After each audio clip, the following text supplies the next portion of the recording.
Thanks for watching ERi-TV, dear viewers. Welcome to our news broadcast. Here are the headlines.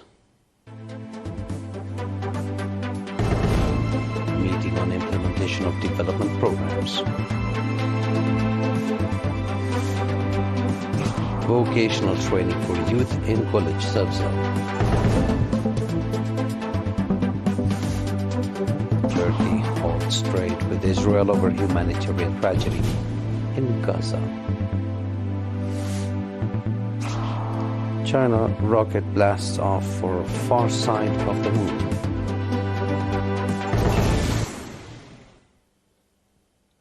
In our domestic news, Ambassador Mohammed Said Mantai, governor of the South Eritrea region, met and held talks with residents of Arata subzone, focusing on the implementation of development programs. During the meeting, which involved residents from the administrative areas of Ayman, Igrori, Hamarti, Alet, and Teo semi-urban centers, Ambassador Mohammed Said provided a briefing on the 5-year action plan, particularly highlighting programs aimed at improving water supply and educational, health, and transportation services to the residents. Ambassador Mohammed Said also urged the residents to enhance their participation in the execution of these development programs. Mr. Hagus Adhana, head of the education office in the subzone, mentioned that due to the ongoing awareness-raising activities, student enrollment is steadily increasing. He also emphasized the need for increased participation from parents, village elders, and others to achieve better outcomes. Mr. Habtab Gabrab, administrator of the subzone, called on the residents to support in constructing additional classrooms and maternity waiting rooms. The participants engaged in thorough discussions on the reports presented and adopted various recommendations.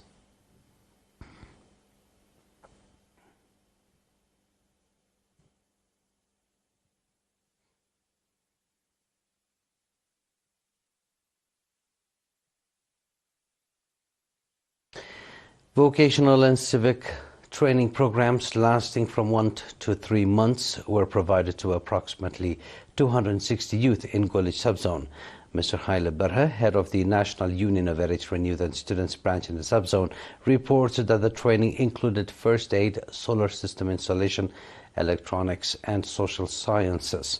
Mr. Marikos Kermatjan, acting head of the National Union of Eritrean Youth and Students, discussed the importance of these trainings in developing competent youth and noted that the union is actively working to enhance youth capacities through various programs. He encouraged the trainees to apply their skills practically and positively influence their peers and community. Mr. Dese Zara Mikhail, administrator of the subzone, urged the community to support the union branch's efforts in developing the youth's overall capacities. Additionally, the Northeastern Office of the Ministry of Education in the Central Region provided training in administration and leadership to 50 supervisors, heads of pedagogy, school directors, and heads of educational affairs. Mr. Tedros Abraham, head of the office, stated that the training aims to develop the trainees' capacities, enable them to contribute effectively to the teaching and learning process. Student Sports and Cultural Week has been organized in Karen, in which from elementary to high school students took part. The Cultural and Sports Week included football, volleyball, basketball, and athletics competitions, as well as drama, dancing, narration, and general knowledge competitions. According to Mr. Tawalda Petros, head of the Education Office in the subzone, the Cultural and Sports Week saw the participation of 1,182 students, forming 59 teams. Indicating on the importance of organizing Students' Cultural and Sports Week in nurturing competent youth, Mr. Razana Araya, mayor of the current city, called on all schools to strengthen the initiative.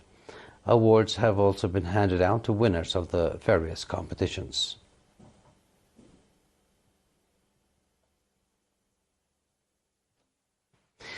That was our domestic news. Please stay tuned for the international news right after the short break.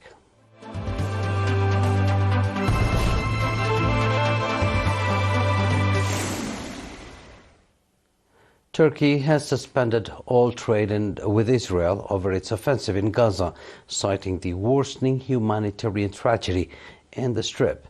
Trade between the two countries was worth almost $7 billion last year. Israel said that the Erdogan administration was disregarding the interest of the Turkish people and businessmen and ignoring international trade agreements.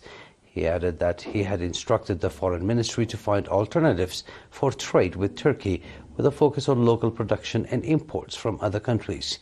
In 1949, Turkey was the first Muslim majority country to recognize Israel, but relations have worsened in recent decades. In 2010, Turkey broke off diplomatic ties with Israel after 10 pro-Palestinian Turkish activists were killed in clashes with Israeli commandos who boarded a Turkish-owned ship trying to break Israel's maritime blockade of the Gaza Strip.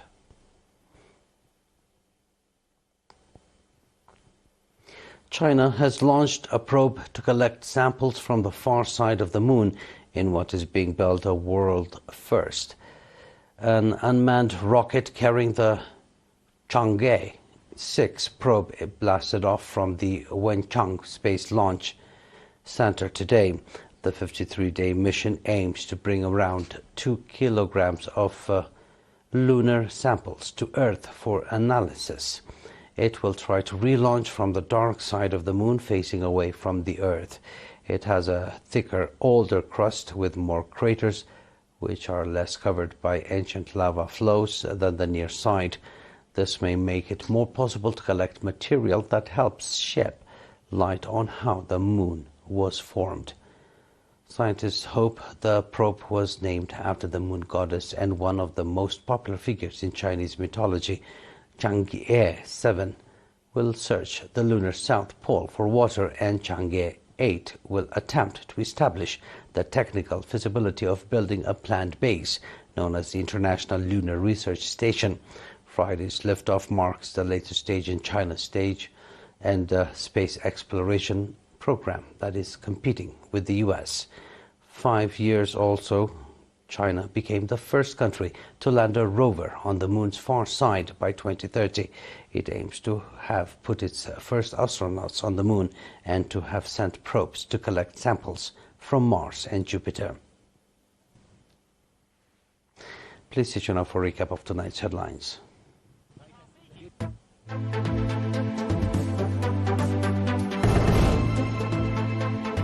Meeting on implementation of development programs.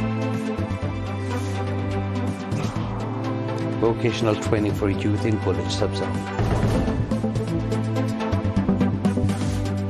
Turkey holds trade with Israel over humanitarian tragedy in Gaza. China rocket blasts off for far side of the moon.